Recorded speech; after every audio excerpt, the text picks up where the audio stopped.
ജീവിതത്തിന്റെ നിഖില മേഖലകളിലും പാലിച്ചുകൊണ്ട് ജീവിതത്തെ ചിട്ടപ്പെടുത്തണേ, ക്രമപ്പെടുത്തണേ എന്ന് ഓർമ്മപ്പെടുത്തുകയാണ്. സ്വന്തത്തെ മറക്കാതെ വസിയത്ത് നൽകുകയാണ്. അള്ളാഹുവിന് വേണ്ടി നോമ്പനുഷ്ഠിച്ച് വെള്ളിയാഴ്ച, റമദാനിലെ ഒന്നാമത്തെ വെള്ളിയാഴ്ച ഉപ്പയും കഴിഞ്ഞ് ഒരു സുദീർഘമായ പ്രസംഗം കേട്ട് വീണ്ടും മറ്റൊരു പ്രസംഗത്തിന് കേൾക്കാനായി കുത്തുബന്റെ ഫീലിൽ നിന്ന് മാറിയിട്ട് എന്ന് ഓർമ്മപ്പെടുത്തി. ഇന്ന് മരണം എന്ന ഒരു വിഷയം സെലക്ട് ചെയ്യാൻ ശരിക്കും ഇന്ന് ഖുർആനായിരുന്നു നമ്മൾ കൊടുത്തിട്ടുണ്ടായിരുന്ന വിഷയം. അപ്പൊ കുത്തുബയിലും ഖുർആൻ വന്നു, ഇന്നലെയും ഖുർആനുമായി ബന്ധപ്പെട്ട വിഷയമായിരുന്നു. അപ്പൊ ഇന്ന് മരണം എന്നൊരു വിഷയത്തെ സെലക്ട് ചെയ്യാനുള്ള ഒരു കാരണം കൂടിയുണ്ട്. അത് പറഞ്ഞിട്ട് നമ്മുടെ വിഷയത്തിലേക്ക് പ്രവേശിക്കും. സാധാരണ ഞാൻ ഇങ്ങോട്ട് വെള്ളിയാഴ്ച ഏതാണ്ട് ഒരു 10 മണിന്റെ മുമ്പേ ഞാൻ പള്ളിയിൽ എത്താറുണ്ട്. ഇന്ന് ഞാൻ പള്ളിയിലെത്തുമ്പോൾ ഏതാണ്ട് ഒരു 11:30, 11:45 ആയിട്ടുണ്ട്. എന്നാൽ സാധാരണ ഞാൻ കോളേജിൽ നിന്ന് ഇറങ്ങുന്ന, വീട്ടിൽ നിന്ന് ഇറങ്ങുന്ന സമയത്ത് ഇറങ്ങിയിട്ടുണ്ട്. അതിനിടയിൽ ഒരു സംഭവം ഉണ്ടായി. ഞാൻ ബസ്സിലേക്ക് കയറുന്ന ഒരു 5:45 കഴിഞ്ഞിട്ടുണ്ട്. ബസ്സിലേക്ക് കയറുന്ന സമയത്ത് ഒരു ഒഴിഞ്ഞ സീറ്റിൽ ഞാൻ അവിടെ ചെന്നിരിക്കാൻ ഇരുന്നു. അപ്പൊ അവിടെ തൊട്ടടുത്തുള്ള ആള് സുബഹി നമസ്കരിച്ചുകൊണ്ടിരിക്കുകയാണ്, ബസ്സിൽ വെച്ച് നമസ്കരിക്കുക. നമുക്കത് കാണുമ്പോൾ, അങ്ങനെ കാണുമ്പോൾ നമുക്കൊരു സന്തോഷമാണല്ലോ. അപ്പൊ ഞാൻ എന്തായാലും ഇവിടെ ഇരിക്കാം എന്ന് കരുതി ഞാൻ അവിടെ ഇരുന്നു. അപ്പൊ നമസ്കാരം ഇങ്ങനെ കഴിയുന്ന അദ്ദേഹത്തിന്റെ അവസാന സമയത്ത് ഞാൻ മുഖത്തേക്ക് നോക്കുമ്പോഴാണ് എനിക്ക് ആളെ മനസ്സിലായി. അദ്ദേഹം എൻ്റെ ഒരു കുടുംബക്കാരനുമാണ്. കണ്ണൂർ പ്രദേശത്ത് ഖുത്ബ പറയുന്ന ഒരു ഖത്തീബുമാണ്. ഏതാണ്ട് 58 വയസ്സാണ്. വയസ്സ് എന്തുകൊണ്ട് ഞാൻ കൃത്യമായി പറയുന്നു എന്നതിലേക്ക് വരാം. 58 വയസ്സാണ് അദ്ദേഹം. അപ്പൊ വീട്ടിലെ വിശേഷങ്ങൾ ചോദിച്ചു. നമുക്ക് പോവാണ്, എന്നും കാണാറില്ലെന്ന് ചോദിച്ചു. മാസത്തിൽ 2 ആഴ്ചകളിൽ ഞാൻ കണ്ണൂര് വരാറുണ്ട് എന്ന് അദ്ദേഹം പറഞ്ഞു. പിന്നെ എപ്പോഴോ ചെറിയൊരു മയക്കത്തിലേക്ക് ഞാൻ വീണുപോയി. പെട്ടെന്നാണ് എന്നെ ഇങ്ങനെ തട്ടി വിളിച്ചിട്ട് അദ്ദേഹം പറഞ്ഞു, എന്തോ ഒരു അസ്വസ്ഥതയുണ്ട്, നെഞ്ചിലൊരു അസ്വസ്ഥതയുണ്ട്, വലതുഭാഗത്താണ് എന്ന് അദ്ദേഹം പറഞ്ഞു. അപ്പൊ സ്വാഭാവികമായിട്ട് ഞാൻ ചോദിച്ചു, അത്താഴത്തിന് നിങ്ങൾ എന്താ കഴിച്ചത്? അപ്പൊ അദ്ദേഹം കഴിച്ചത് പറഞ്ഞു, ഇനിയിപ്പൊ അതുകൊണ്ടായിരിക്കുമോ, നിങ്ങളൊന്നും കൂടി ഇരുന്ന് നോക്കി, പ്രയാസം കൂടുകയാണെങ്കിൽ നമുക്ക് എന്തെങ്കിലും ഒരു മാർഗം ഉണ്ടാകും. അപ്പൊ ആ സീറ്റ് 3 ആൾക്ക് ഇരിക്കാൻ പറ്റുന്ന സീറ്റിൽ ഞങ്ങൾ 2 ആളേ ഉള്ളൂ. ബസ്സിലും ആള് കുറവാണ്. ആ രാവിലെയുള്ള ബസ് ആയതുകൊണ്ടായിരിക്കും. അപ്പൊ കുറച്ചുകൂടി ഇങ്ങനെ പോകുന്നുണ്ട്. അദ്ദേഹം ഇങ്ങനെ കുറച്ച് പ്രയാസം കൂടുതലാണ് എന്ന് പറഞ്ഞു. ഉടനെ നമ്മൾ കണ്ടക്ടറെ വിളിച്ചു. ഇവിടെ അടുത്തെങ്കിലും പോകുന്ന സ്ഥലത്ത് ക്ലിനിക്കുകൾ വല്ലതും ഉണ്ടോ? അപ്പൊ അതിന് ആളുകൾ ശ്രദ്ധിക്കുന്നുണ്ട്. ആളുകൾ പറഞ്ഞു ഗ്യാസ് ആയിരിക്കാം, പല അഭിപ്രായങ്ങളും പറഞ്ഞു. എന്നാലും ക്ലിനിക്കിലൊന്ന് കാണിച്ചിട്ട് പോകാം.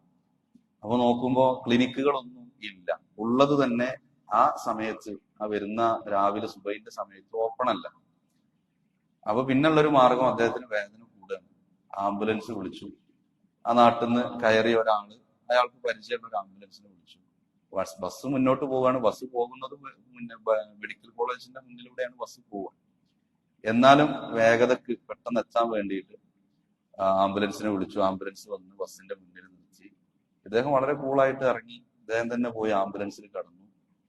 ഏതാണ്ട് കുറച്ചൊരു 10-20 മിനിറ്റ് യാത്ര മെഡിക്കൽ കോളേജിൽ എത്തുന്നു. അപ്പൊ ആംബുലൻസ് ഡ്രൈവർ, ഞാനും തന്നെ, എനിക്ക് ഇത്ര പരിചയമൊന്നുമില്ല മെഡിക്കൽ കോളേജിന്റെ ഉള്ളിലത്തെ പ്രൊസീജിയറും കാര്യങ്ങളൊന്നും അങ്ങനെ അറിയുന്നു. അപ്പൊ ആംബുലൻസിന്റെ ഡ്രൈവറും കൂടെ വന്നു. ഞങ്ങൾ ഒരുമിച്ച് പോയി. അദ്ദേഹം അവിടെ കൊണ്ടുപോയി ആദ്യം ഇ സി ജി എടുത്തു. അപ്പൊ അതിൽ എന്തൊക്കെയോ വേരിയേഷൻസ് ഉണ്ട്. നമുക്ക് അതത്ര അതിന്റെ ടെക്നിക്കൽ വശങ്ങൾ അറിയില്ലെങ്കിൽ എന്തോ ഉണ്ട് എന്ന് മനസ്സിലായി. ഡോക്ടറുടെ മുഖത്തിൽ നിന്ന് മനസ്സിലായി. അപ്പൊ നേരെ അദ്ദേഹത്തെ കൊണ്ടുപോകുന്നു. വേഗം മാസ്ക് ഒക്കെ വെച്ച് അദ്ദേഹത്തെ ICUയിലേക്ക് മാറ്റാനുള്ള ഒരു നീക്കം നടക്കുകയാണ്. അപ്പൊ എന്നോട് ആംബുലൻസിന്റെ ഡ്രൈവർ പറഞ്ഞു, വീട്ടിലുള്ളവർ വിളിച്ചോ, അവരോട് വരാൻ പറയും, സംഗതി ഒരു മേജർ കേസ് തന്നെയാണ്, ഒരു അറ്റാക്ക് കഴിഞ്ഞിട്ടുണ്ട്, അതുകൊണ്ട് എത്രയും പെട്ടെന്ന് വരാൻ പറയും. അപ്പൊ അത് കഴിഞ്ഞ് ഇങ്ങനെ അദ്ദേഹത്തെ ICUയിലേക്ക് ഇങ്ങനെ കൊണ്ടുപോകുമ്പോൾ ഒരു ഭാഗത്ത് ഞാനും പിടിച്ചിട്ടുണ്ട്. ഒരു മനുഷ്യന്റെ ശ്വാസം നിലച്ചു പോകുന്ന അവസ്ഥ ഇങ്ങനെ കാണുക എന്ന് പറഞ്ഞാല്, അദ്ദേഹത്തിന് എന്തൊക്കെയോ ഒരുപാട് ഗുളിക ഒരുമിച്ച് കൊടുത്തിട്ടുണ്ട്, വേറെ എന്തോ ഒരു ഇഞ്ചക്ഷൻ എന്തോ എടുത്തിട്ടുണ്ട്. അതിന്റെ ടെക്നിക്കൽ പേരുകളോ മറ്റോ എനിക്ക് പറയാൻ അറിയില്ല. അദ്ദേഹത്തെ കൊണ്ടുപോകുന്ന സമയത്ത് ഇങ്ങനെ പ്രത്യേക ഒരു ശബ്ദമൊക്കെ, ചങ്കുന്നൊരു ശബ്ദമൊക്കെ വരുന്നു. അപ്പൊ ഡോക്ടർമാരുടെ പരിധി കഴിഞ്ഞിട്ടില്ല, ഡോക്ടർമാർ തൊട്ടപ്പുറത്തുണ്ട്. അപ്പൊ ഡോക്ടറെ ഉടനെ വിളിച്ചു. അപ്പൊ ഡോക്ടർ ഉടനെ ഓടി വരുന്നു. വേറെയും ഡോക്ടർമാർ വരുന്നു. അവിടെ എമർജൻസി കേസ് തന്നെയാണ് ഉള്ളത്, അത്യാഹിത വിഭാഗത്തിലാണ് ഉള്ളത്. ഡോക്ടർമാർ വേഗം ഒരു സ്ഥലത്തേക്ക് അദ്ദേഹത്തെ കൊണ്ടുപോയി എന്തൊക്കെയോ ഘടിപ്പിക്കുന്നു. പിന്നെ അദ്ദേഹത്തെ ഇങ്ങനെ ഒരു ഇലക്ട്രിക് ഷോക്ക് കൊടുക്കുന്ന പോലെ അതൊക്കെ കൊടുക്കുന്നു. അതിന്റെ ടെക്നിക്കൽ പേരുകൾ പറയാൻ അറിയില്ല. അത് കൊടുക്കുന്നു. അദ്ദേഹം ഒന്ന് പെട്ടെന്ന് നെട്ടുന്നു. പിന്നെ ആള് ഡോക്ടർ നെഞ്ചത്ത് പിടിച്ച് ഇങ്ങനെ വെക്കുന്നു. ഇതൊക്കെ ഇങ്ങനെ ഒരു ഞെട്ടലോടുകൂടി ഞാൻ നോക്കി ഇങ്ങനെ നിൽക്കുകയാണ്. അപ്പൊ എനിക്കിങ്ങനെ 2 ട്രെയിന് കഴിഞ്ഞാൽ അടുത്ത ട്രെയിന് കൂടി മിസ്സായി കഴിഞ്ഞാൽ നിസാം ഖാനെ വിളിക്കണം, ഇവിടെ ആരെങ്കിലും തരപ്പെടുത്തണം കുത്തുബക്ക് എന്നൊക്കെ മനസ്സിൽ കരുതി നിൽക്കുകയാണ്. അപ്പോൾ വീട്ടിൽ നിന്ന് ആളുകൾ വരുന്നു, അവരെത്താനായിട്ടില്ല. ഒരുപാട് 2 മണിക്കൂറോളം യാത്ര ചെയ്താൽ അവർക്ക് എത്താൻ കഴിയുള്ളൂ. ഇദ്ദേഹത്തെ ICUയിലേക്ക് മാറ്റുന്നു എന്ന് പറഞ്ഞാൽ ഇദ്ദേഹത്തിന്റെ ബാഗ് എന്റെ കയ്യിലുണ്ട്, അതിൽ പേസ് ഉണ്ട്. ഇദ്ദേഹം കണ്ണൂരുള്ള അദ്ദേഹത്തിന്റെ പള്ളിയിലെ ആളുകൾക്ക് ഞാനാണ് വിളിച്ചു പറഞ്ഞത്, ഇന്ന് ഇദ്ദേഹം വരൂല, കുറച്ച് പ്രയാസത്തിലാണ്, നിങ്ങൾ ആളുകളെ വിളിച്ച് സെറ്റാക്കിക്കോളൂ. അപ്പൊ അദ്ദേഹത്തിന്റെ ഫോൺ ആ ബാഗിലേക്ക് ഇടുമ്പോൾ ഇന്ന് അദ്ദേഹം പറയാനുള്ള ഖുതുബയുടെ നോട്ട് പോലും അദ്ദേഹത്തിന്റെ ബാഗിൽ പ്രിന്റ് എടുത്ത് വെച്ചത് ഞാൻ കാണുന്നുണ്ട്. അദ്ദേഹം ഖത്തീബാണൊക്കെ എനിക്ക് അറിയുന്നതാണ്, കുടുംബക്കാരനുമാണ്. അപ്പൊ ആ ഒരു പിന്നെ അദ്ദേഹത്തിന്റെ കുടുംബക്കാർ വരുന്നുണ്ട്. അദ്ദേഹത്തിന് പെട്ടെന്ന് എന്താ ആൻജിയോഗ്രാം ചെയ്യാനൊക്കെ കൊണ്ടുപോകുന്നു. പിന്നെ നമുക്ക് ഉള്ളിലേക്ക് പ്രവേശനമല്ല.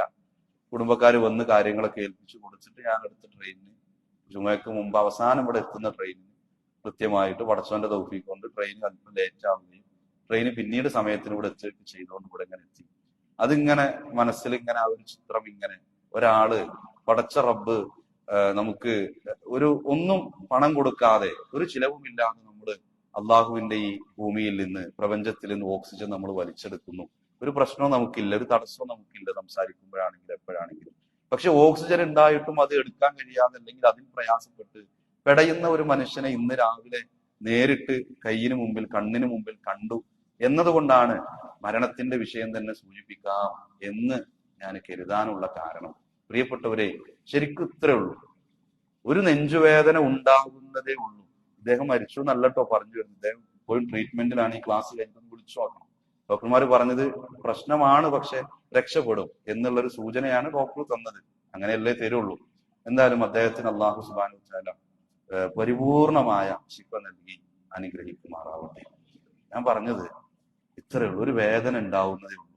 ആളുകൾ പറയും ഗ്യാസാണ്, അത് ഇന്നലെ കഴിച്ച ഭക്ഷണത്തിൻ്റെതാണ് എന്നൊക്കെ പറയുമെങ്കിലും നമ്മുടെ ജീവിതത്തിന്റെ ആ ജീവനും ആത്മാവും തമ്മിലുള്ള ബന്ധം നിലച്ചു പോകാൻ അല്പ നിമിഷങ്ങൾ മാത്രം മതി എന്നതാണ്. അതുകൊണ്ട് നമ്മൾ മനസ്സിലാക്കേണ്ടത് എപ്പോഴും നമ്മൾ ഇവിടെ ഇരിക്കുമ്പോഴാണെങ്കിലും, എന്ത് ചിന്തിക്കുമ്പോഴാണെങ്കിലും, കച്ചവടത്തിലേക്ക് ഇറങ്ങുമ്പോഴാണെങ്കിലും, മക്കളോടൊപ്പം ഒരു ട്രിപ്പ് പോവുകയാണെങ്കിലും, ഒരു കല്യാണത്തിൽ പങ്കെടുക്കുകയാണെങ്കിലും, സന്തോഷത്തിലും സന്താപത്തിലും എപ്പോഴും ഒരു വിശ്വാസിയുടെ ഹൃദയത്തിൽ ഉണ്ടാവേണ്ടത് ഞാൻ മരിക്കും എന്ന ചിന്തയാണ്. അത് പലപ്പോഴും നമുക്കുണ്ടാവാറില്ല. ഞാൻ മരിക്കേണ്ടവനാണ്, വീട്ടിൽ നിന്ന് ഇറങ്ങുമ്പോൾ ഹൃദയത്തിൽ ഉണ്ടാവണം ഇന്ന് ഞാൻ തിരികെ വീട്ടിലേക്ക് എത്തൂല എന്ന ഒരു ചിന്തയാണ് ഉണ്ടാവേണ്ടത്. അതുകൊണ്ടാണ് നമ്മൾ നടക്കാൻ പോകുന്ന ഒരു കാര്യം പറയുമ്പോൾ ഇൻഷാ അല്ലാഹ് എന്ന് പറയുന്നത്. ഈ മനുഷ്യനെ പറ്റി ഒന്ന് ആലോചിച്ചു. 58 വയസ്സുള്ള മനുഷ്യൻ കുത്തുവക്ക് വേണ്ടി നോട്ട് തയ്യാറാക്കി സുബഹി നമസ്കാരം പിന്നെ വാഹനത്തിൽ വെച്ച്, ബസ്സിൽ വെച്ച് നമസ്കരിച്ച് ഇന്ന് ഉച്ചയ്ക്ക് ശേഷമുള്ള ഇന്റർസിറ്റിക്ക് തിരികെ പോയി തന്റെ വീട്ടിൽ നോമ്പ് തുറക്കുമെന്ന് കരുതി ആ മനുഷ്യൻ യാത്ര തുടർന്ന് ആ മനുഷ്യന്റെ ഭാര്യ അദ്ദേഹത്തെ അങ്ങനെ പറഞ്ഞയച്ച് പിന്നെ ആ ഭാര്യ കേൾക്കുന്ന വാർത്ത എന്താണ്? ആ ഒരു റൂമിന്റെ വാതിൽക്കൽ വന്നിട്ട് അവര് പൊട്ടിക്കരയാണ്. ഞാൻ പറഞ്ഞു ഇത്രയല്ലേ ഉള്ളൂ എന്ന് പറഞ്ഞ് സമാധാനിപ്പിച്ചൊരു ചെയറിലിരുത്തി. മണിക്കൂറുകൾക്ക് മുമ്പ് അവർ ചിന്തിച്ചിരുന്നത് മറ്റെന്തെങ്കിലും ആവാം. മണിക്കൂറുകൾക്ക് ശേഷം പടച്ച റബ്ബ് തീരുമാനിച്ചത് വേറെന്തോ ഒന്നാണ്. നമ്മളും അങ്ങനെ ആയിരിക്കില്ല. ഇന്ന് നമ്മൾ വീട്ടിലെത്തും എന്ന് എന്തുറപ്പാ നമുക്കുള്ളത്? അതുകൊണ്ട് മരണത്തെക്കുറിച്ചുള്ള ഒരു ഓർമ്മ പ്രിയപ്പെട്ടവരെ എപ്പോഴും ഉണ്ടാകും. നമ്മൾ അതൊന്നും പറയില്ല. വീട്ടിൽ നിന്ന് നമ്മള് ഇന്നിപ്പോ വാക്ക് വരുമെന്ന് ഉറപ്പൊന്നുമില്ല എന്നൊക്കെ പറഞ്ഞു നോക്കി, എന്തായിരിക്കും നമ്മളെ വീട്ടിലുള്ളവരവസ്ഥ? അങ്ങനെയൊക്കെ പറയാൻ പറ്റുമോ? അങ്ങനെയൊന്നും പറയാൻ പാടില്ല എന്നൊക്കെ പറയും. ഇനി നമ്മൾ എല്ലാ തവണയും വീട്ടിൽ നിന്ന് ഇറങ്ങുമ്പോ ഞാൻ ചിലപ്പോ വൈകുന്നേരം വരൂലട്ടോ എന്ന് പറഞ്ഞു വരണം എന്നല്ല, പക്ഷെ നമ്മളെ ഹൃദയത്തിൽ ഉണ്ടാവണം ചിലപ്പോ എന്റെ ഈ വീട്ടിലേക്ക് ഞാൻ തിരികെ വരുന്നത് മറ്റാരെങ്കിലും നമ്മെ താങ്ങിപ്പിടിച്ചുകൊണ്ട് ഒരു ആംബുലൻസിലുള്ള ആ ഒരു ചെയറിലായിരിക്കാം. നമുക്ക് ഉറപ്പിക്കാൻ കഴിയില്ല, നമുക്കൊന്നും ഉറപ്പിക്കാൻ കഴിയില്ല. അതുകൊണ്ട് ഒരു ഗ്യാരണ്ടിയും ഇല്ലാത്ത നമ്മുടെ ജീവിതത്തിൽ മരണത്തെ നമ്മൾ പ്രതീക്ഷിക്കണം എന്നാണ്. അതുകൊണ്ടാണ് റസൂലുള്ളാഹി സ്വല്ലല്ലാഹു അലൈഹി വസല്ലമയുടെ അടുക്കൽ അൻസാറുകളായ ചില ആളുകൾ വന്നിട്ട് ചോദിക്കുന്നുണ്ട്. റസൂലുള്ളാഹി സ്വല്ലല്ലാഹു അലൈഹി വസല്ലമയോട് അവർ ചോദിക്കുകയാണ്, അയ്യുൽ മുഅ്മിനീന അഫ്ളൽ, മുഅ്മിനീങ്ങളുടെ കൂട്ടത്തിൽ ഏറ്റവും ശ്രേഷ്ഠൻ ആരെന്നാ ചോദിക്കുന്നത്. നമ്മളൊക്കെ വിശ്വാസികളാണ്, അതുകൊണ്ടാണ് ഇവിടെ ഇരിക്കുന്നത്. അതുകൊണ്ടാണ് നമ്മൾ ഇവിടെ ഇരിക്കുന്നത്. കുത്തുബ കഴിഞ്ഞിട്ട് നമ്മൾ ഇവിടെ ഇരിക്കുന്നത് എന്തെങ്കിലുമൊക്കെ ഒന്ന് കേട്ട്, നമ്മൾ കേട്ട തന്നെയാണ് നമ്മൾ കേൾക്കുന്നത്. നമ്മൾ കേട്ട തന്നെയാണ് നമ്മൾ കേട്ടത്. നമ്മൾ കുത്തുബയിൽ കേട്ട ഖുർആൻ നമ്മൾ എത്ര കാലമായി കേൾക്കാൻ തുടങ്ങിയിട്ട്. എന്നാലും കേൾക്കുമ്പോ ഉണ്ടാവുമല്ലോ എന്തോ ഒരു ഈമാനികമായ ഉണർവ്. അത് കിട്ടാനാണ് നമ്മൾ ഇരുന്നത്. അയ്യുൽ മുഅ്മിനീന അഫ്ളൽ, വിശ്വാസികളിൽ ഏറ്റവും ശ്രേഷ്ഠൻ ആര് എന്ന് റസൂലുള്ളാഹി സ്വല്ലല്ലാഹു അലൈഹി വസല്ലമയോട് ചോദിച്ചപ്പോ അവിടുന്ന് കൊടുത്ത മറുപടി എന്തെന്നറിയോ? അഹ്സനുഹും ഖുലുഖാ, സൽസ്വഭാവമുള്ളയാളാണ്, സ്വഭാവം നന്നാക്കിയ ആളാണ്. ഈ വന്ന ആളുകൾ അവർ ചോദ്യം അവസാനിപ്പിച്ചില്ല, അവർ വീണ്ടും ചോദിച്ചു, അയ്യുൽ മുഅ്മിനീന അഖിയസ്, ബുദ്ധിമാനായ ഏറ്റവും തന്ത്രശാലിയായ ബുദ്ധിയുള്ള മുഅ്മിനിന്റെ ഗുണമെന്താണ് പ്രവാചകനെ? പ്രവാചകൻ സല്ലല്ലാഹു അലൈഹി വസല്ലമ കൊടുക്കുന്ന മറുപടി, പ്രിയമുള്ളവരെ, ഇന്ന് നമ്മൾ കുറഞ്ഞ സമയമാണെങ്കിലും സൂചിപ്പിക്കാൻ പോകുന്ന ക്ലാസിന്റെ ആകത്തുക റസൂലുള്ളാഹി സല്ലല്ലാഹു അലൈഹി വസല്ലമ കൊടുത്ത മറുപടിയിലുണ്ട്. അക്സറുഹും ലിൽ മൗതി ദിക്റ, അക്സറുഹും ലിൽ മൗതി ദിക്റ, മരണത്തെക്കുറിച്ച് ധാരാളമായി ഓർക്കുന്നവനാണ് ബുദ്ധിയുള്ള വിശ്വാസി എന്ന് പറഞ്ഞാൽ. മരണത്തെക്കുറിച്ച് ധാരാളം ഓർക്കും. ഓർത്തു കഴിഞ്ഞാൽ സ്വാഭാവികമായിട്ടും എന്ത് ചെയ്യും? ബാക്കി പറയുന്നു,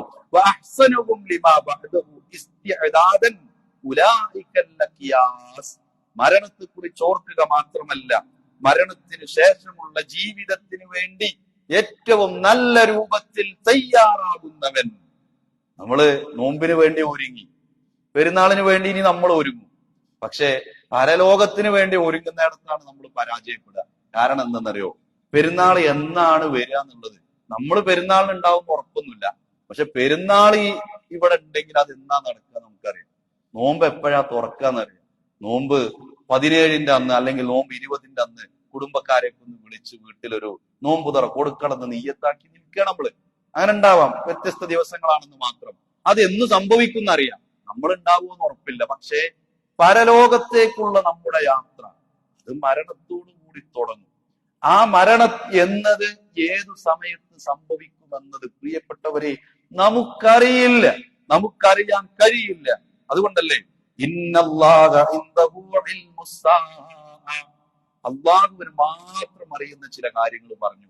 അള്ളാഹുവിന് മാത്രം അറിയുന്ന ചില കാര്യങ്ങൾ സൂറത്തുൽ ലുഖ്മാനിലെ 34-ാമത്തെ ആയത്തിലൂടെ പറഞ്ഞപ്പോ ഒന്നാമതായിട്ട് പറഞ്ഞു, അന്ത്യനാൾ എന്ന് സംഭവിക്കും. അത് കലണ്ടറുകളിൽ ഇല്ല, അത് കാലം ഗണിച്ച് കണക്ക് കൂട്ടാനാവില്ല, ചന്ദ്രനെ നോക്കി മനസ്സിലാക്കാൻ കഴിയില്ല. മഴ എപ്പോൾ പെയ്യുമെന്ന്, ഇന്ന് മഴ പെയ്യാനും പെയ്യാതിരിക്കാനും സാധ്യതയുണ്ട് എന്നേ നമുക്ക് പറയാൻ കഴിയൂ. എപ്പോൾ എവിടെ കൃത്യമായി മഴ പെയ്യുമെന്നത് റബ്ബിനറിയുന്നത് പോലെ അറിയില്ല. ശാസ്ത്ര സാങ്കേതിക വിദ്യകളൊക്കെ ഇങ്ങനെ വലുതാകുമ്പോൾ ചില സൂചനകളൊക്കെ കിട്ടുന്നല്ലാതെ അള്ളാഹു പറയാണ് എവിടെ മഴ പെയ്യുമെന്നത് അറിയില്ല. അതേപോലെ തന്നെ ഗർഭപാത്രത്തിലുള്ളതിനെ കുറിച്ച് റബ്ബിന് മാത്രമേ അറിയൂ. അത് എത്ര സ്കാനിങ്ങും എത്ര റിപ്പോർട്ടും, ഇനിയിപ്പോ അത് കുട്ടി ആരെന്നെ എന്ന് തീരുമാനിക്കാനുള്ള സ്ഥലത്ത് പോയിട്ട് അത് ആൺകുട്ടിയാണെന്ന് പറഞ്ഞാലും അവസാനം ചിലപ്പോ പ്രസവിച്ചു വരുമ്പോ ചിലപ്പോ പെൺകുട്ടിയാവും. തിരിച്ചു സംഭവിക്കും. ഈ കുട്ടിക്ക് പ്രശ്നമാണ്, ഈ കുട്ടിനെ നമുക്ക് കളയല്ലേ എന്ന് ഡോക്ടർമാർ ചോദിക്കുമ്പോ ആ ഉമ്മയും ഇപ്പയും പറയും, ഇല്ല, പറ്റൂല, വൈകല്യങ്ങൾ ഉണ്ടെങ്കിലും ആ കുട്ടിയെ ഞങ്ങൾ ഏറ്റെടുത്തോളാം. എത്ര അനുഭവങ്ങളാ. അവസാനം പ്രസവിച്ചു കഴിഞ്ഞ് വരുമ്പോ കുട്ടിക്ക് ഒരു കുഴപ്പമില്ല. അതിനുള്ളിൽ നടക്കുന്നത് റബ്ബിന് മാത്രമേ അറിയൂ.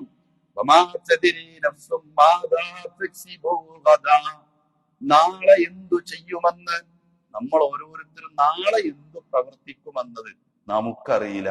നമുക്ക് കലണ്ടറിൽ രേഖപ്പെടുത്താം, കയ്യിലുള്ള നോട്ട് പാഡിൽ എഴുതി വെക്കാം, ഫോണിൽ അതിങ്ങനെ റിമൈൻഡറായി എഴുതി വെക്കാം, അലാറമായി അതിങ്ങനെ സൂക്ഷിച്ചു വെക്കാം. നാളെ ഇന്നത് ചെയ്യും, നാളെ ഇന്ന സ്ഥലത്ത് പോകും, നാളെ ഇന്ന കൂട്ടുകാരനെ കാണും, നാളെ ഇന്ന സ്ഥലത്ത് നോമ്പ് തുറവി പറഞ്ഞിട്ടുണ്ട് എന്നൊക്കെ പറയുക എന്നതല്ലാതെ നമ്മൾ അവിടെ ചെല്ലുമോ എന്നതറിയില്ല. വീണ്ടും അതാ പറയുന്നു,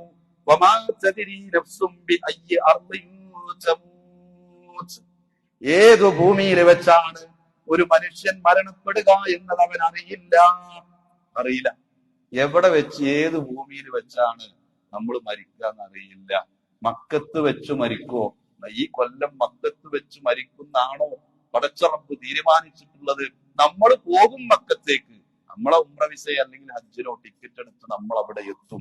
എവിടെ വെച്ച് മരിക്കുമെന്നത് നമുക്കറിയില്ല. അതിന് നമ്മൾ എങ്ങനെ ഒരുങ്ങിയിട്ടും കാര്യമില്ല. അതെ, ഞാൻ മരിച്ചാലേ ഇന്ന കഫം പുടവ, ഈ കഫം പുടവ മാത്രമേ ഉപയോഗിക്കാവൂ, ഇന്നതേ ചെയ്യാവൂ എന്നൊക്കെ പറഞ്ഞാലും അത് അലമാറയിൽ കൊണ്ടുപോയി വെക്കാമെന്നതല്ലാതെ ഒരു കഫം പുടവ കൊണ്ട് കുടയാൻ അല്ലെങ്കിൽ ഒന്ന് പുതപ്പിക്കാൻ നമ്മുടെ ശരീരം കിട്ടുന്നെന്ന് ഉറപ്പുള്ളത്. അതുകൊണ്ട് പ്രിയപ്പെട്ടവരെ, നമ്മൾ എവിടെ മരിക്കും, നമ്മൾ എപ്പോൾ മരിക്കും എന്ന് നമുക്കറിയില്ല. എത്ര കാലം നമ്മൾ ജീവിച്ചിരിക്കും അതും അറിയില്ല.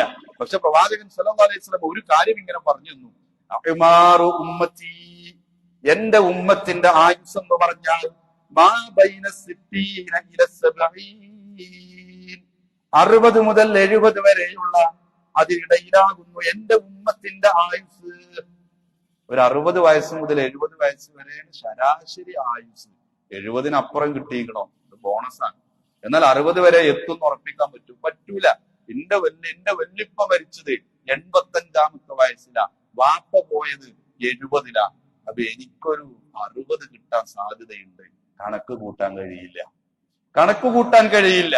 മരണത്തിന് മുമ്പിൽ നമ്മുടെ പ്രായത്തെ കുറിച്ച് നമ്മൾ ഒരു നിലക്കും നമ്മൾ ഇതിൽ ആലോചിക്കേണ്ട വിഷയം. 30 വയസ്സായ ഒരാൾ ആലോചിക്കേണ്ടത്, എനിക്ക് ഈ ഉമ്മത്തിൽ റസൂലുള്ളാഹി സ്വല്ലല്ലാഹു അലൈഹി വസല്ലം പറഞ്ഞത് 60-70 എന്നാണ്. 30 വയസ്സായാൽ ആലോചിക്കുക, പടച്ചോനെ പകുതി കഴിഞ്ഞു, പകുതി തീർന്നു. 40 വയസ്സായ ഒരാൾ ആലോചിക്കേണ്ടത് മുക്കാലും കഴിഞ്ഞു എന്നാണ്.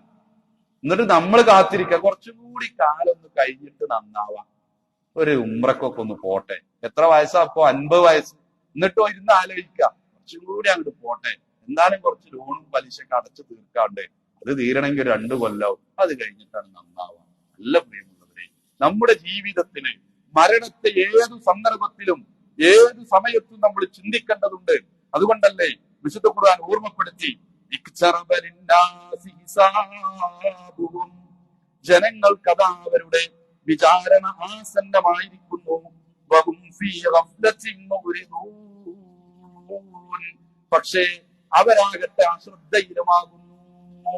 ജനങ്ങൾ അശ്രദ്ധയില. നമ്മൾ ദുനിയാവിനെ കുറിച്ച് ഇങ്ങനെ കാൽക്കുലേറ്റ് ചെയ്തിരിക്കുക. ഈ കൊല്ലം തുടങ്ങിയ ബിസിനസ്, അത് ഇത്ര വർധനവ്, അത് വർദ്ധിക്കുമ്പോ കൂടെ വന്ന പാർട്ട്ണർക്ക് ഇത്ര, കുട്ടി ഇപ്പോൾ ഇത്ര ക്ലാസ്സിൽ, ഇനി ഇതാ ഇങ്ങോട്ട് പോകുന്നു, അവളെ ഇന്നത് പഠിപ്പിക്കണം, അവനെ ഇന്നത് പഠിപ്പിക്കണം. നമ്മൾ പലതും ഇങ്ങനെ കണക്ക് കൂട്ടി നിൽക്കുക.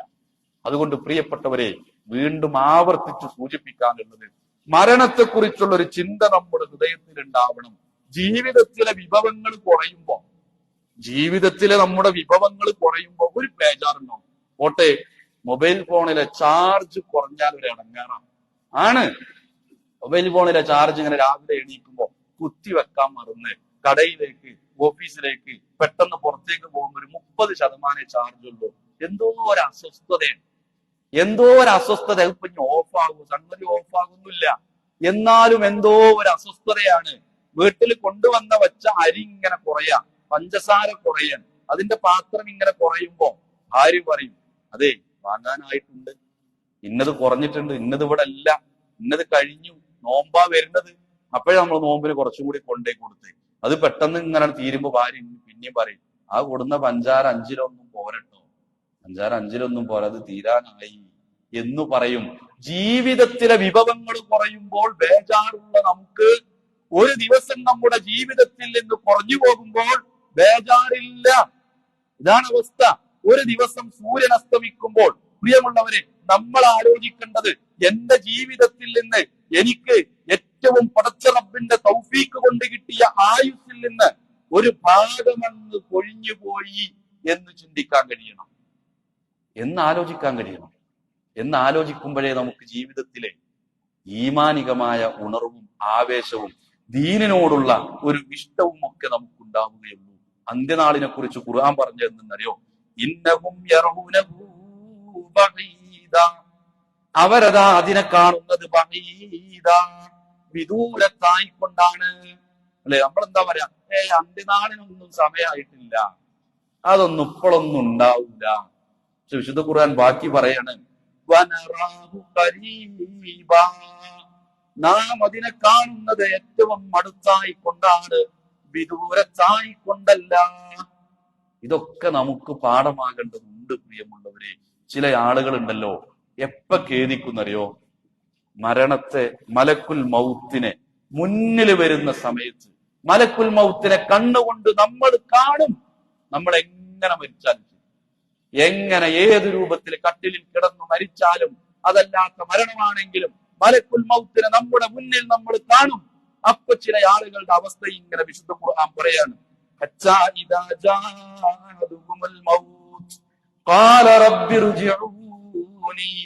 എന്നെ മടക്കേണമേ.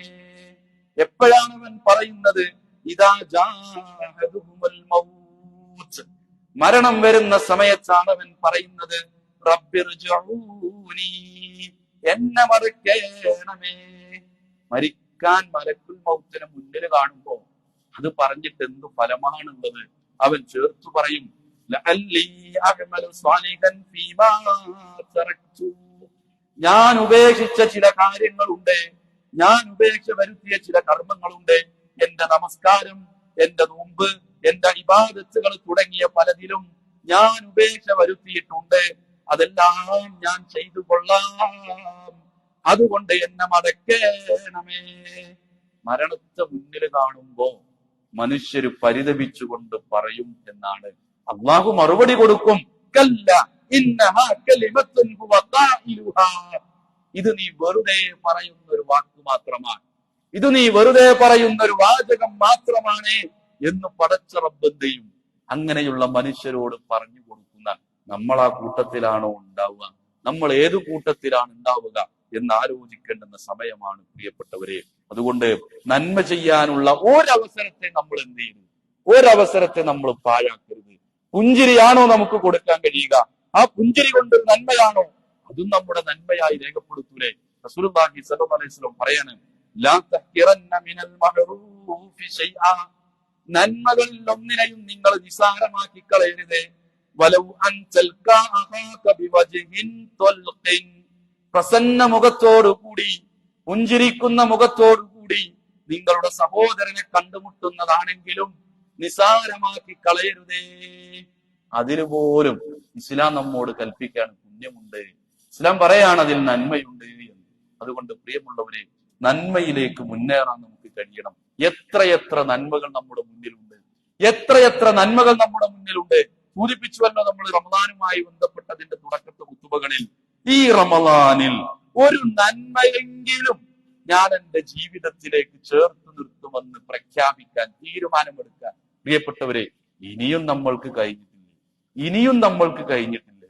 ഒരു തിന്മയെ എന്റെ ജീവിതത്തിൽ നിന്ന് ഞാൻ മാറ്റി നിർത്തും, ഇനി എന്റെ ജീവിതത്തിൽ ആ തിന്മയുണ്ടാകില്ല എന്ന് തീരുമാനമെടുക്കാൻ പ്രിയപ്പെട്ടവരെ എന്തിനാണ് ഒരുപാട് സമയമുള്ളത്? എന്തിനാണ് അത്രയൊക്കെ സമയം? ഒരു തീരുമാനം എടുക്കുക, അതൊരു ശക്തമായ തീരുമാനമാക്കുക. ആ നന്മ ഇനി ഉണ്ടാകും എന്റെ ജീവിതത്തിൽ, അത് എത്ര ചെറുതായിക്കോട്ടെ, ഇനി അങ്ങോട്ട് മരണം വരെ എന്റെ ജീവിതത്തിൽ ഉണ്ടാകുമെന്ന് തീർച്ചപ്പെടുത്താൻ കഴിയണം. അതാണ് വിശ്വാസികളെ കുറിച്ച് പറഞ്ഞു, അവർ നന്മകളിലേക്ക് മുൻകടന്നു വരുന്നവരാണ്. അവര് മുൻകടന്ന് അവർ സ്വർഗത്തിലേക്ക് എത്തും. അവരാണ് അതിൽ മുമ്പേ ചെന്നെത്തുന്നവർ. അതുകൊണ്ട് പ്രിയമുള്ളവരെ, സ്വർഗത്തിന് വേണ്ടി നമ്മൾ പണിയെടുക്കുക, സ്വർഗത്തിന് വേണ്ടി നമ്മൾ ശ്രമിക്കുക. അതുകൊണ്ടാണ് പലപ്പോഴും നമ്മൾ മരണത്തെ കുറിച്ചൊരു ചിന്തയുണ്ടാവാറില്ല. മരണപ്പെട്ട് കഴിഞ്ഞാൽ, പ്രിയപ്പെട്ട ഒരാള് മരണപ്പെട്ടു, ആ മനുഷ്യന്റെ കൂടെ എന്തോ ഒരു ബേജാറ് നമുക്ക്. ആ മനുഷ്യന്റെ വീട്ടിൽ നമ്മൾ പോയി, ഇപ്പൊ നമുക്കൊക്കെ സുപരിചിതനായ ഒരു വ്യക്തി മരിച്ചിട്ടുണ്ട്. ആ വ്യക്തിയുടെ മയ്യത്ത് സംസ്കാരം ഇന്ന് 5 മണിക്കാണെന്ന് നമ്മൾ പറഞ്ഞു. ചില ആളുകളൊക്കെ തീരുമാനം എടുത്തിട്ടുണ്ട്, അവിടെ പോകുമെന്ന് പറഞ്ഞു. എത്ര പ്രതിഫലം കീറാത്തുകൾ കിട്ടുന്നാ പറഞ്ഞ് ഒരു മയ്യത്ത് നമസ്കാരത്തിൽ പങ്കെടുത്താല് ആ മയ്യത്ത് നമസ്കാരം കഴിഞ്ഞ് ആ മനുഷ്യനെ മണ്ണിൽ വെച്ച് അവിടെ വെച്ച് എന്ത് ചെയ്യും? നമ്മൾ പ്രാർത്ഥിക്കും. സാധാരണ സംഭവിക്കുക എന്താ? നമ്മൾ അടുത്ത ബന്ധുക്കളാണെങ്കിൽ കുറച്ചധികം നേരം അവിടെ ഇങ്ങനെ നിൽക്കും. എന്നിട്ട് വല്ല എന്ത് ചെയ്യും? പതുക്കെ ബന്ധം കുറഞ്ഞ ആളുകൾ പതുക്കെ ഇങ്ങനെ പോരും. അവസാനം ഒരു 5-6 ആളുകൾ മാത്രമാവും. അവരൊന്നുകൂടി ചേർന്ന് നിൽക്കും. കുറച്ചു കഴിഞ്ഞാൽ അവരവിടുന്ന് പോരും. താബിഈ പണ്ഡിതനായ അഹ്മദ് റഹിമഹുള്ള പറയാണ്, ഞങ്ങൾ ചില ജനാസകളിൽ പങ്കെടുക്കാറുണ്ടായിരുന്നു. തേങ്ങലിന്റെ ആധിക്യം കാരണം, തേങ്ങുക എന്ന് പറഞ്ഞാൽ കരച്ചിലിന്റെ ആധിക്യം കാരണം മരിച്ച വ്യക്തിയുടെ ബന്ധുക്കൾ ആരാണെന്ന് ഞങ്ങൾക്ക് തിരിച്ചറിയാറില്ലായിരുന്നു. ഇന്നൊരു മരണ വീട്ടിൽ ചെന്നാൽ ആരാ കരയണത്? അത് അടുത്ത ആരോ ആണ്, അതാ മനുഷ്യന് വേണ്ടപ്പെട്ട ആരോ ആണ്. ഖബറിൽ മണ്ണിൽ വെക്കുമ്പോ കരയും ചിലർ. ആ സമയത്ത് നമ്മൾ പറയൂ ഇയാൾ ആരോ ആണ്. പക്ഷേ താവി പണ്ഡിതൻ പറയണം, അവരെ കാലത്ത് ആളുകൾ എല്ലാരും കരയും. ഇതിലിപ്പോ ആരാണ് ബന്ധുക്കളെന്ന് തിരിച്ചറിയാൻ കഴിയില്ല, അത്രമാത്രം കരയുമായിരുന്നു. ഇവരെന്തിനാ കരയുന്നത്? ബാക്കിയുള്ള ആളുകൾ സ്വന്തം മരണത്തെ കുറിച്ച് ആലോചിച്ച്, പടച്ചോനെ ഞാൻ ഇതേമാതിരി വരുമല്ലോ, ഒന്നുമില്ലാതെ കഫംപുടവ മാത്രമായി ഏറ്റവും വില കുറഞ്ഞ തുണി മാത്രം പുതപ്പിച്ച്, ഞാൻ സമ്പാദിച്ചതൊന്നും കൂടെയില്ലാതെ, എന്റെ ബാങ്ക് ബാലൻസിന്റെ ബാലൻസ് ഷീറ്റ് ഇല്ലാതെ, ഞാൻ സമ്പാദിച്ചു കൂട്ടിയതിന്റെ ആധാരത്തിന്റെ കോപ്പിയില്ലാതെ, നാണയത്തുട്ടുകളില്ലാതെ, കൈകൾ മടക്കി ഞാൻ ഇന്ന് വരെ ധരിച്ചതിൽ വെച്ച് ഏറ്റവും ദുർബലമായ വസ്ത്രം ധരിച്ച് ഞാൻ ഇവിടെ വരുമല്ലോ എന്നാലോചിക്കുമ്പോ കണ്ണുകൾ നിറഞ്ഞു പോകും. തിന്മകളെ കുറിച്ച് ആലോചിക്കും. അപ്പൊ നമുക്ക് ഒന്നും വേണ്ടിയില്ല, ഒരു ലാഭവും നമുക്കപ്പോ വേണ്ടിയില്ല. അപ്പൊ ബിസിനസ്സിലെ മറ്റോനെ പരാജയപ്പെടുത്തി മുന്നിൽ കയറാം എന്ന ചിന്തയൊക്കെ അപ്പൊ പിറകോട്ട് പോരുന്നതാണ്. ഞാൻ അവസാനിപ്പിക്കാൻ പോവുകയാണ്. നമുക്ക് കാണാൻ കഴിയുന്നു, ഇതേപോലെ തന്നെ ദഖാഖ് റഹിമഹുല്ലാഹ് പറയാണ്, ആരെങ്കിലും മരണത്തിന്റെ ചിന്ത വർദ്ധിപ്പിച്ചാൽ, ആരെങ്കിലും മരണത്തെ കുറിച്ചുള്ള ഓർമ്മ വർദ്ധിപ്പിച്ചാൽ അവൻ എന്തു ചെയ്യും? 3 കാര്യങ്ങളെ കൊണ്ട് അവൻ ആദരിക്കപ്പെടും. 3 കാര്യങ്ങൾ. അത് ഏതൊക്കെയാണ് കാര്യങ്ങൾ എന്നറിയോ? ആ 3 കാര്യങ്ങൾ, അവൻ തൗബയിലേക്ക് മുൻകടന്നു വരും, തൗബ ചെയ്യും. മരണത്തെ കുറിച്ച് ആലോചിക്കുമ്പോ പടച്ചോനെ, ഞാനിപ്പോ മരിച്ചാല് ഞാൻ ചെയ്ത ആ തിന്മ ആരും കാണാതെ എന്റെ കുട്ടിക്കാലത്ത് ആ കടക്കു പിറകിൽ പോയി ഇന്ന സ്ഥലത്തേക്ക് വാഹനം കയറി ഞാൻ അവിടെ ചെന്ന് ചെയ്ത തിന്മ, വിദേശത്ത് ആരുമില്ലാതെ ജോലി കിട്ടി അവിടെ ചെന്നപ്പോ നാട്ടുകാരില്ല, കുടുംബക്കാരില്ല, എനിക്ക് സംഭവിച്ചു പോയ അബദ്ധങ്ങൾ, ഇതൊക്കെ ഓർമ്മ വരും മരണത്തെ കുറിച്ച് ആലോചിക്കുമ്പോ. തൗബയിലേക്ക് മുൻകടന്നു വരും. തൃപ്തിയുള്ള ഒരു ഹൃദയമുണ്ടാകും.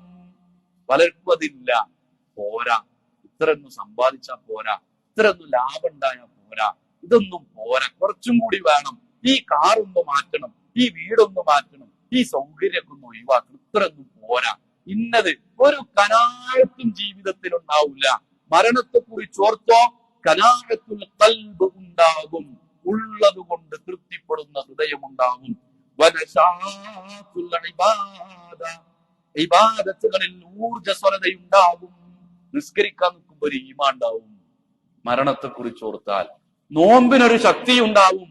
സ്വതക്ക കൊടുക്കുമ്പോൾ അത്രയും താല്പര്യത്തോടു കൂടി കൊടുക്കും. എങ്ങനെയാണെങ്കിൽ മരണത്തെ കുറിച്ച് ഓർമ്മയുണ്ടെങ്കിൽ. ഇനി ഒരാളോ നസിയൽ മൗത, മരണത്തെ കുറിച്ച് അവൻ മറന്നാൽ 3 കാര്യങ്ങളെ കൊണ്ട് അവൻ ശിക്ഷിക്കപ്പെടുന്നതാണ്. ഒന്നാമത്തത് എന്താണ്? തസ്വീഫു തൗബ, തൗബയെ കുറിച്ച് അവൻ മറന്നു പോകും. അപ്പോഴാ പറയാം, കുറച്ചുകൂടി കഴിയട്ടെ, ഒരു ഉംറ കൂടി ചെയ്യട്ടെ, അടുത്ത റമദാന് വരട്ടെ, എന്നിട്ട് നന്നാവാം എന്ന് പറയുമ്പോഴപ്പോഴാ മരണത്തെ കുറിച്ച് ഓർമ്മയില്ലാതിരിക്കുമ്പോഴാ. ഉള്ളതിൽ മനസ്സംതൃപ്തി ഉണ്ടാവുകയില്ല. തൃപ്തി ഉണ്ടാവില്ല, എന്തെന്നെ വന്നാലും തൃപ്തി ഉണ്ടാവില്ല. എത്ര ശമ്പളം കൂട്ടി കിട്ടിയാലും തൃപ്തി ഉണ്ടാവില്ല. കച്ചവടത്തിലെ സംഗതി കൂട്ടിക്കിഴച്ച് നോക്കിയാല് 2023 ലാഭം, കൊറോണയേക്കാൾ മെച്ചം, കൊറോണയ്ക്ക് മുമ്പുണ്ടായതിനേക്കാൾ മെച്ചം. എന്നാലും പറയും എങ്ങനെ പോണ്, അതിപ്പോ തട്ടി മുട്ടി അങ്ങനെയൊക്കെയാണ് പോണേ എന്ന് പറയും. അൽഹംദുലില്ലാ പറയുക പോലുമില്ല. കാരണം എന്താ? മാനസികമായി തൃപ്തിയില്ല. ഇബാദത്തിന് മടിയുണ്ടാകും. നിസ്കരിക്കാൻ മടി. റമളാൻ ഇഞ്ഞൊന്ന് കഴിഞ്ഞ് കിട്ടിയാ മതിയായിരുന്നു തോന്നും. ഒരു 3 മണിയാകുമ്പോ തോന്നും, പടച്ചോനെ ഒരു 27 ദിവസം 26 ദിവസം എങ്ങനെയപ്പത്, എന്തപ്പത് എന്നൊക്കെ ആലോചിക്കും. പറയുമ്പോ അങ്ങനെ പറയും, പള്ളിക്ക് പോകണം, ലൈലത്തുൽ ഖദ്ർ കിട്ടണം, ഇന്നത് കിട്ടണം, അത് കിട്ടണം, ഈമാൻ, ഇസ്ലാം, ദീൻ എന്നൊക്കെ പറയും. എന്നാലും മനസ്സിന്റെ ഉള്ളിൽ ആ ചായ ഇഞ്ഞ് കുടിച്ചാൻ പറ്റില്ലല്ലോ, ആ 4 നേരത്ത് ആ വലി പറ്റണില്ലല്ലോ, ഇതൊന്ന് കഴിഞ്ഞു കിട്ടിയെങ്കിൽ റമദാനിന് തീരാൻ പോകാന്ന് പറഞ്ഞ എന്തോ ഒരു സന്തോഷങ്ങളാണ്. എന്തേ കാരണം? മരണത്തെ കുറിച്ച് ഓർമ്മയില്ല. മരണത്തെ കുറിച്ച് മരിച്ചു കഴിഞ്ഞ് പിന്നീടൊരു തിരിച്ചുവരവുണ്ട്, മരണമില്ലാത്ത തിരിച്ചുവരവ്, അതിനെക്കുറിച്ച് ഓർമ്മയില്ല, മറന്നു പോവുകയാണ്. അതുകൊണ്ട് പ്രിയപ്പെട്ടവരെ, മരണത്തെ കുറിച്ച് ഓർക്കുക. അപ്പോഴാണ് ഖുതുബയിൽ പറഞ്ഞ പോലെ ഖുർആാനിനോട് അടുക്കണം എന്ന് എപ്പോഴാ തോന്നുക? മരണത്തെ കുറിച്ച് അടുക്കുമ്പോഴാണ്, മരണത്തെ കുറിച്ച് ഓർക്കുമ്പോഴാണ്. നമസ്കാരത്തിൽ ഖുശൂ ഉണ്ടാവണമെന്ന് എപ്പോഴാ തോന്നുക? മരണത്തെ കുറിച്ച് ഓർക്കുമ്പോഴാണ്. സ്വതൊക്കെ കൊടുക്കണം എന്ന് എപ്പോഴാ തോന്നുക? മരണത്തെ കുറിച്ച് ഓർക്കുമ്പോഴാണ്. ഞാപ്പതൊക്കെ കൂട്ടി വെച്ചിട്ട് എന്ത് കാര്യമാണ്? അതാണ് കൊടുക്കുക. പള്ളിന്റെ പണി ഇങ്ങനെ നടന്നുകൊണ്ടിരിക്കുക, കിടക്കട്ടെ, ആ കൂലി എനിക്ക് കിട്ടട്ടെ, ആരും അറിയണ്ട, പള്ളിന്റെ ആളെ കണ്ട് ആ ഒരു ഏരി ഞാൻ അങ്ങ് ഏറ്റെടുത്തു എന്ന് പറയാൻ തോന്നും. മരണത്തെ കുറിച്ച് ആലോചിക്കുമ്പോ ഇന്ന് വൈകുന്നേരം നമ്മൾ മരിക്കും എന്ന് പറഞ്ഞാല് ഓരോരുത്തരും അവനാന്റെ ബാങ്ക് ബാലൻസ് എമൗണ്ടിനെ പറ്റി ആലോചിച്ച് നോക്കി, അലമാരയിൽ ആരും കാണാതെ അടുക്കി വെച്ച പൈസനെ കുറിച്ച് ആലോചിച്ച് നോക്കി, നമുക്ക് ആളുകൾ തരാനുള്ള പണത്തെ പറ്റി ആലോചിച്ച് നോക്കൂ. അതൊക്കെ ആരാ കൊണ്ടുപോവുക? നമ്മുടെ മക്കൾ കൊണ്ടുപോകും. അത് നമ്മൾ ഇവിടെ റബ്ബിന്റെ മാർഗത്തിൽ ചെലവഴിച്ചിരുന്നെങ്കിൽ അത് മരണപ്പെട്ടു പോകുമ്പോൾ നമ്മുടെ കൂടെ ഉണ്ടാകുമായിരുന്നേനെ. അല്ലാഹു സുബ്ഹാനഹു വ തആല മരണത്തെ കുറിച്ച് ഓർത്ത് ഈമാനികമായ ഉണർവുണ്ടായി ഇസ്ലാമിന് കരുത്തു പകർന്ന് സ്വർഗപ്രവേശനം സാധ്യമാകുന്ന മുത്തഖികളുടെ കൂട്ടത്തിൽ നമ്മെ ഏവരെയും ഉൾപ്പെടുത്തി അനുഗ്രഹിക്കുമാറാവട്ടെ. اللهم اغفر للمؤمنين والمؤمنات والمسلمين والمسلمات انك مجيب الدعوات يا قاضي الحاجات. اللهم اجرنا من النار واجر والدينا من النار. ربنا تقبل منا انك انت السميع العليم وتب علينا انك انت التواب الرحيم. ربنا آتنا في الدنيا حسنه وفي الاخره حسنه وقنا عذاب النار. ربنا هب لنا من ازواجنا وذرياتنا قرة اعين وجعلنا للمتقين اماما. آمين آمين برحمتك يا أرحم الراحمين. وصلى الله على نبينا محمد وآله وسلم. السلام عليكم ورحمة الله.